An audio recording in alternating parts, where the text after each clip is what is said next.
প্রিয় দ্বাদশ শ্রেণীর শিক্ষার্থীরা, তোমাদের সকলকে আমাদের চ্যানেলে আন্তরিকভাবে অভিনন্দন জানাই। আমরা তোমাদের সঙ্গে আলোচনা করছিলাম our casuarina tree, এই কবিতাটা। দুটো কবিতা আমি তোমাদের সঙ্গে আলোচনা করেছিলাম। আজকে আমরা আলোচনা করব বাকি যে তিনটে স্ট্যাঞ্জা আছে, সেই তিনটে স্ট্যাঞ্জা। আমরা কবিতাতে অত্যন্ত সহজবোধ্য বাংলা অনুবাদ তোমাদেরকে বলবো। তোমাদের যেখানে যেখানে প্রবলেম হবে, তোমাদের যে যে লাইনগুলো লিখে নেওয়া প্রয়োজন হবে, তোমরা লিখে নেবে। আর আমাদের একেবারে সাদামাটা একটা ভিডিও, আমরা তোমাদেরকে যাই সঠিক গাইডেন্স প্রোভাইড করতে। টেকনোলজির ছোঁয়া হয়তো আমাদের ভিডিওতে থাকবে না, কিন্তু তথ্যে ভরপুর থাকবে। দেখো, but not because of its magnificence, অর্থাৎ এর যে ম্যাগনিফিসেন্স মানে হচ্ছে বিশালতা, ম্যাগনিফিসেন্স মানে হচ্ছে জাঁকজমকপূর্ণতা বা আড়ম্বরপূর্ণতা। বলছে কিন্তু এটার বিশালতার জন্য বা এটার জাঁকজমকপূর্ণতার জন্য নয়, dear is the casuarina to my soul. এই যে ক্যাজুরিনা ট্রি, এই ক্যাজুরিনা ট্রিটা, গাছটা আমার অত্যন্ত প্রিয়। তাহলে এর বিশালতার জন্য নয়, বলছে যে ক্যাজুরিনা ট্রির অর্থাৎ গাছটার বিশালতার জন্য গাছটা আমার কাছে প্রিয় নয়। এবার এখানে এই যে dear is the casuarina to my soul, এখানে আসলে সাবজেক্টটা হতো দ্য ক্যাজুরিনা, ইজ ডিয়ার, ইজটা ভার্ব, তারপরে ডিয়ার বাকি অংশটা হতো। কিন্তু এখানে এই যে সাবজেক্ট ভার্বের যে বেসিক প্যাটার্ন, এই প্যাটার্নটাকে কিন্তু এখানে ভায়োলেট করা হয়েছে। সুতরাং এই ধরনের যে ফিগার অফ স্পিচ, এটাকে বলা হয় হাইপার ব্যাটন। তারপরে বলছে বিনিথ ইট, বলছে ইহার নিচে উই হ্যাভ প্লেড, আমরা খেলা করেছি। দো ইয়ার্স মে রোল, এবং এইভাবে কি হয়েছে, এইভাবে বছরগুলো অনেকগুলো বছর অতিবাহিত হয়েছে। ও সুইট কম্প্যানিয়ন্স, বলছে ও আমার প্রিয় সঙ্গীরা। এখানে ও এই যে এক ধরনের যেন সম্বোধন করে ডাকছে তার সঙ্গী সাথীদেরকে। সুইট কম্প্যানিয়ন্স বলতে তার প্লেমেটস হতে পারে, খেলার সাথী হতে পারে, বা তার যে ভাই বোন বা সিবলিংস যেটাকে বলে তারা হতে পারে। এটা এক ধরনের alliteration. Loved with love intense, বলছে তোমাদেরকে ভালোবেসেছিলাম গভীর ভালোবাসা দিয়ে। অর্থাৎ লাভ ইন্টেন্স মানে হচ্ছে অত্যন্ত ভালোবাসা বা গভীর ভালোবাসা। For your sake shall the tree be ever dear, বলছে ফর ইয়োর সেক্স, বলছে তোমাদের জন্যই, তোমাদের কারণেই, the tree shall be ever dear, অর্থাৎ এই গাছটা আমার কাছে সবসময়ের জন্য, চিরদিনের জন্য প্রিয় হয়ে থাকবে। এখানেও একটা হাইপার ব্যাটন ইউজ করেছেন। ব্লেন্ড উইথ ইউর ইমেজেস, তোমাদের যে ইমেজ বলতে এখানে আমরা বলতে পারি স্মৃতির কথা বলতে পারি, যে তোমাদের স্মৃতি মিশ্রিত। ব্লেন্ড উইথ মানে মিশ্রিত। ইট শ্যাল অ্যারাইজ, এটা জেগে উঠবে, অর্থাৎ গাছটির ছবি জেগে উঠবে। ইন মেমোরি, আমার স্মৃতিতে। Till the hot tears blind mine eyes, যতক্ষণ না পর্যন্ত উষ্ণ অশ্রু আমার চোখগুলোকে অন্ধ করে দেয়। অর্থাৎ এখানে বলতে চাওয়া হচ্ছে যে কবি যেন ভারাক্রান্ত হয়ে পড়েছে। কোন বিষয়ে কবি ভারাক্রান্ত হয়ে পড়েছে? ওই যে তখন কবি তার পূর্বের স্মৃতি যখন চারণ করেন, বা পূর্বের স্মৃতিগুলো যখন কবির চোখে ভেসে ওঠে, কবির স্মৃতিতে ভেসে ওঠে, কবির দৃশ্যপটে ভেসে ওঠে, তখন কবির চোখগুলো যেন জলে ভরে ওঠে, চোখগুলো যেন অশ্রুতে ভরে ওঠে, এমনটাই তিনি বলতে চেয়েছেন। What is that dirge like murmur that I hear, এখানে ডার্জ বলতে এক ধরনের মৃদু বা শোকস্তব্ধ এইরকম, যে এই যে মরমর ধ্বনি, মারমার মানে মরমর বা গুনগুন যেটাকে বলা হয়। What is that dirge like murmur that I hear, dirge like murmur মানে হচ্ছে যে এই যে মর্মর ধ্বনি, এই মর্মর ধ্বনিটা কি, যা আমি শুনতে পাই। Like the sea breaking on the single beach, এখানে সিঙ্গেল বিচ মানে বোঝানো হয়েছে ছোট এক ধরনের নুড়ি বা পাথর দিয়ে আচ্ছাদিত যে সমুদ্র সৈকত, সে সমুদ্র সৈকতের উপরে যেন ঢেউ ভাঙা শব্দে, অর্থাৎ যা সমুদ্র তটের উপর ঢেউ ভাঙা শব্দের মতো। It is the trees lament, বলছে এটা হলো সেই গাছের কান্না। অ্যান ইরি স্পিচ মানে হচ্ছে স্ট্রেঞ্জ বা আনন্যাচারাল বলতে পারি, বা আনইউজুয়াল বলতে পারি, বা ধরনের ফ্রাইটেনিং সাউন্ড যেটাকে বলা হয় ভুতুড়ে, যে শব্দ যা ভুতুড়ে শব্দের মতো শোনায়। That haply to the unknown land may reach, এরা সম্ভবত হ্যাপলি মানে এখানে সম্ভবত পৌঁছে যেতে পারে টু দ্য আননোন ল্যান্ড, অর্থাৎ একটা অচেনা জায়গাতে। এই অচেনা জায়গাটা কি? অর্থাৎ কবি তার নিজস্ব বাসভবনে নেই, নিজস্ব বাসভবন থেকে বিদেশের মাটিতে তিনি চলে গিয়েছেন, বিদেশে তিনি আছেন। এমতো অবস্থায় যখন তার ক্যাজুলিনা ট্রির কথা মনে পড়ছে, তখন ট্রি এই ঘটনাটা বা এই কথাটা তিনি উল্লেখ করছেন। এবার যদি আমরা এই যে থার্ড স্ট্যাঞ্জার আমি যদি লিটারেরি ডিভাইসটা আলোচনা করতে চাই, যে এখানে কি ধরনের লিটারেরি ডিভাইস ইউজ করা হয়েছে, তাহলে আমরা বুঝতে পারবো যে দেখো এখানে লেখা আছে লাভড উইথ, লাভ ইন্টেন্স, এখানে রিপিটেশন তিনি ইউজ করেছেন। এছাড়াও তিনি ল সাউন্ড, এটাকে তিনি বারবার উচ্চারণ করছেন, যে কারণে এটা এক ধরনের alliteration, ALLITERATION, alliteration. Dirge like murmur, যে কথাটা লেখা আছে দেখো, dirge like murmur that I hear like the sea breaking on the single beach, এই যে অংশটা আছে এটা এক ধরনের পার্সোনিফিকেশন তিনি ইউজ করেছেন এখানে। অর্থাৎ এই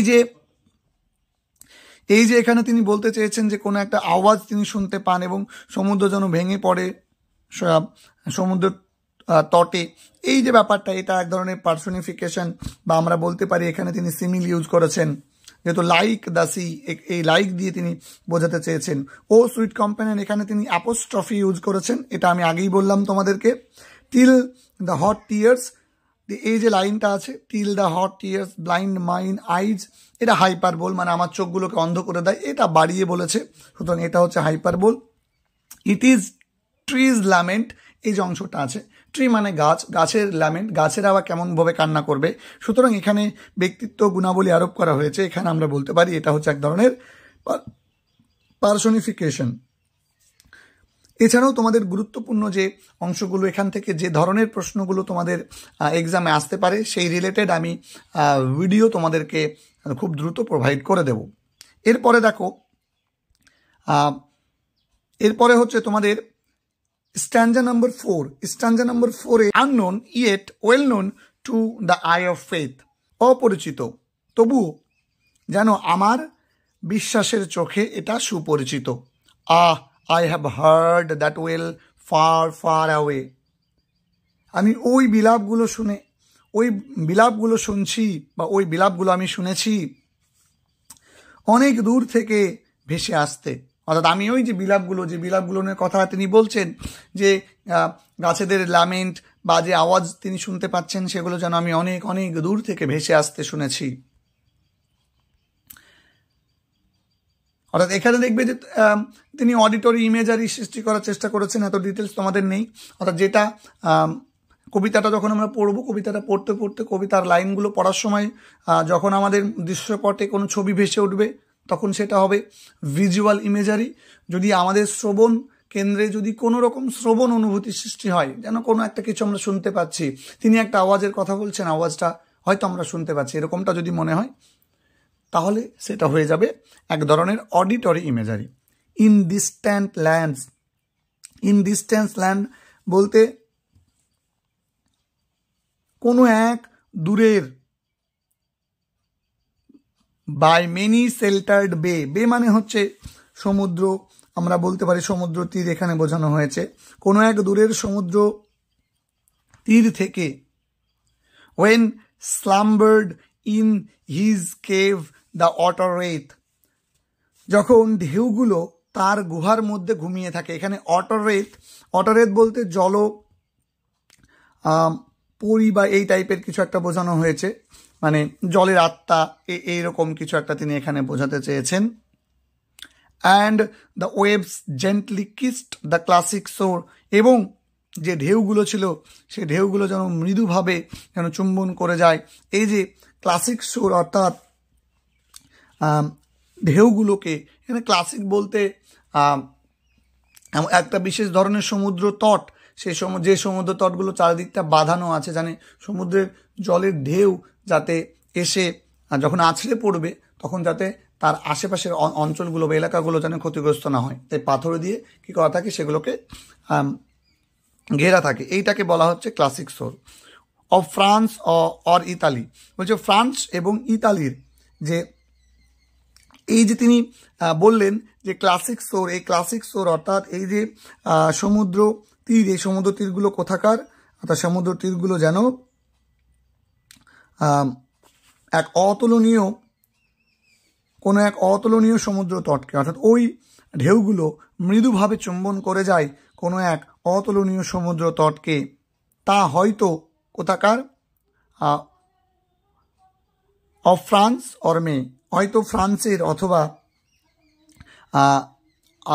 ইতালির, বিনিথ দ্য মুন অর্থাৎ চাঁদের নিচে, চাঁদের নিচে এই ফ্রান্সের বা ইতালির চাঁদের নিচের যে অতুলনীয় যে সমুদ্র তট, সেই সমুদ্র তটকে যেন মৃদুভাবে চুম্বন করে যায়, এমনটা বলতে চেয়েছে। হোয়েন আর্থ লে ট্রান্সিড ইন এ ড্রিমলেস শুন, এখানে শুন শব্দটার অর্থ কি তোমাকে এই জায়গাটা বুঝতে হবে যে শুন শব্দটার আসলেই একই অর্থ, অর্থাৎ ড্রিমলেস শুন বলতে এখানে বোঝানো হয়েছে যে স্বপ্নহীন গভীর যে নিদ্রা সেটাকে বোঝানো হয়েছে। তাহলে ড্রিমলেস মানে স্বপ্নহীন, শুন মানে আমরা বলতে পারি যে নিদ্রা, শুন মানে আমরা বলতে পারি যে নিদ্রা বা ঘুম, এটাকে তিনি এখানে উল্লেখ করতে চেয়েছেন। কি বলছেন যে যখন পৃথিবী ঘুমিয়ে থাকে বা ঘুমে মগ্ন থাকে স্বপ্নহীন ঘোরের মধ্যে যখন পৃথিবী যখন ঘুমিয়ে থাকে, and every time the music rose, এবং প্রতিবার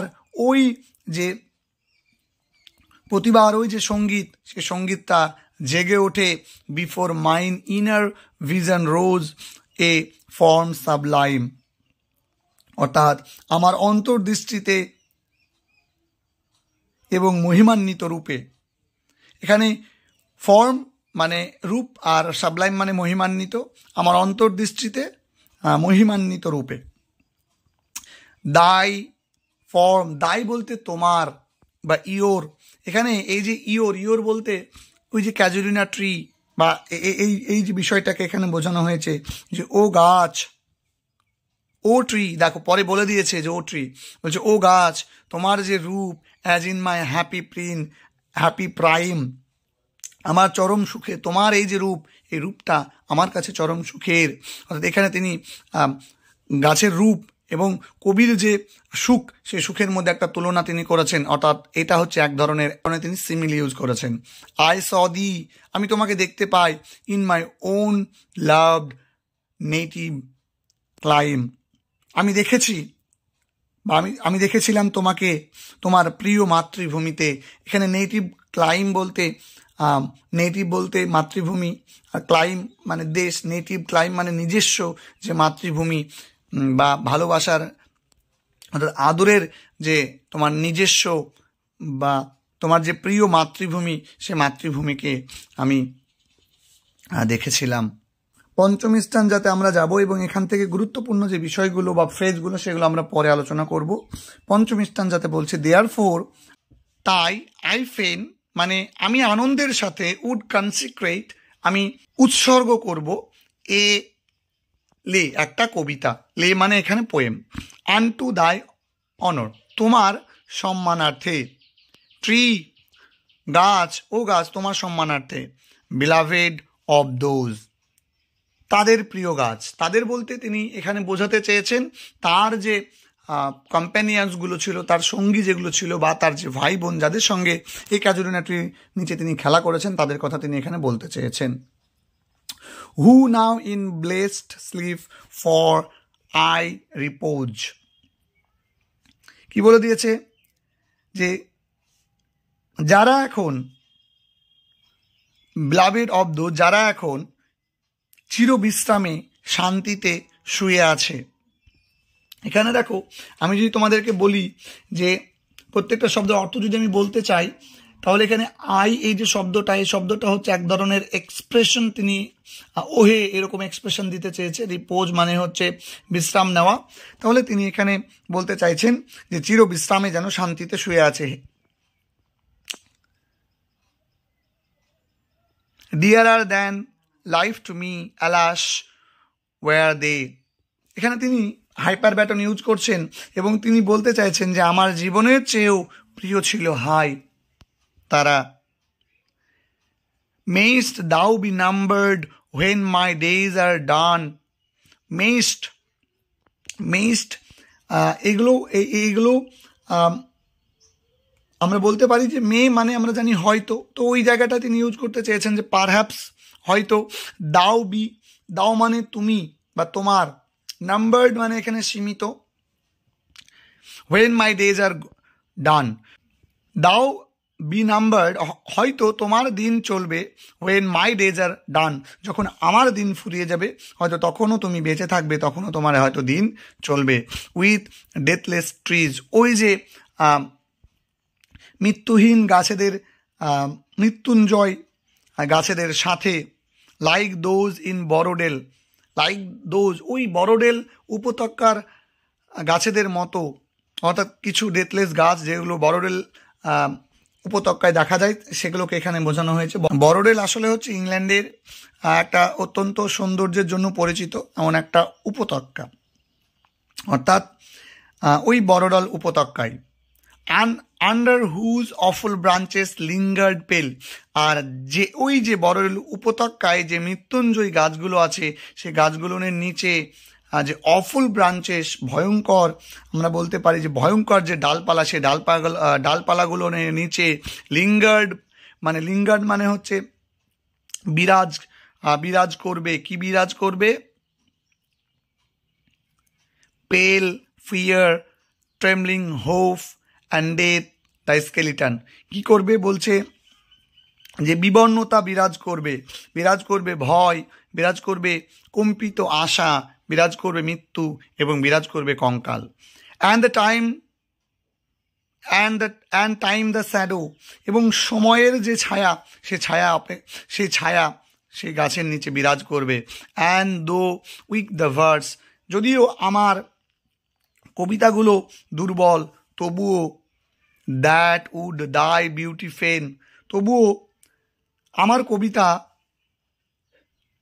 সানন্দে ও ফেইন রিহার্স, তোমার সৌন্দর্যকে পুনরাবৃত্ত করবে।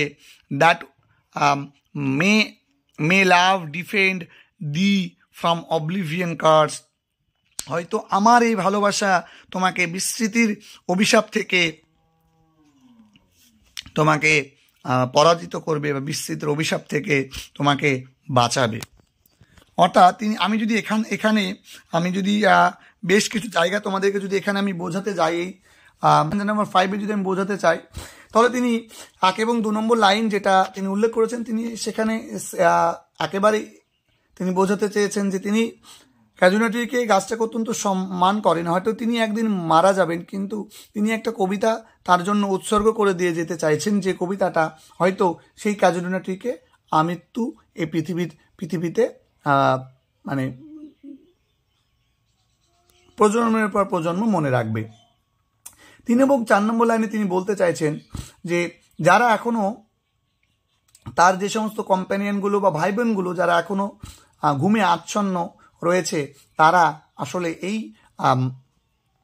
আমাদের কবি অর্থাৎ তরুণ দত্তের কাছে খুবই প্রিয় ছিল। তিনি এটা বলেছেন, যেহেতু তিনি হয়তো এই কবিতাটা অটোবায়োগ্রাফিক্যাল এলিমেন্ট হতে পারে, অটোবায়োগ্রাফি হতে পারে, এক ধরনের অটোবায়োগ্রাফি, সুতরাং এটা কবির সঙ্গে রিলেটেড। তারপরে তিনি বলতে চেয়েছেন যে এই ক্যাজুয়ালিটি ট্রিটা হয়তো তার জীবন, তিনি মারা যাওয়ার পরেও হয়তো ক্যাজুয়ালিটি ট্রিটা পৃথিবীর বুকে বেঁচে থাকবেন। তারপর তিনি বলে দিয়েছেন যে এটা কোথায় বেঁচে থাকবে না, তো বড়োডেল উপত্যকায় যে সমস্ত মৃত্যুঞ্জয়ী গাছ আছে তাদের সঙ্গে বেঁচে থাকবে। এরকম নানা বিষয় তিনি এখানে বলতে চেয়েছেন। আর একেবারে সবশেষে এসে তিনি বলতে চেয়েছেন, তিনি একেবারে প্রচণ্ডভাবে আশা করেছেন যে তার যে ভালোবাসা ক্যাজুলিনা ট্রির প্রতি, সেই ভালোবাসা যেন ফরগেটফুলনেস অর্থাৎ ভুলে যাওয়ার, বিস্মৃতির যেটা ভুলে যাওয়ার যে অভিশাপ, সে অভিশাপ থেকে হয়তো ক্যাজুলিনা ট্রি গাছটাকে বাঁচাবে। এই কবিতাটা আমি চেষ্টা করলাম তোমাদের সঙ্গে যতটা সহজভাবে আলোচনা করা যায় ততটা সহজভাবে আমি আলোচনা করলাম। আমি বেশি ভেতরে ঢুকলাম না, কারণ অত ভেতরে ডিটেলস আলোচনা তোমাদের নেই, তাই আমি ঢুকলাম না। আমি চেষ্টা করলাম তোমাদেরকে গোটা কবিতাটাকে অত্যন্ত সহজবোধ্য ভাষায় বোঝানোর। এর পরবর্তী ভিডিওতে আমি আওয়ার ক্যাজুলিনা ট্রি থেকে ইম্পর্টেন্ট প্রশ্ন নিয়ে তোমাদের সঙ্গে হাজির হব, এবং তারপরে আমরা তোমাদের যে দ্য নাইট ট্রেনার দেউলি এই যে গল্পটা আছে, এই গল্পটা আমি তোমাদেরকে বোঝানোর চেষ্টা করব। তোমাদের সঙ্গে দেখা হবে পরবর্তী ভিডিওতে। প্রত্যেকে ভালো থেকো, সুস্থ থেকো, সুন্দর থেকো।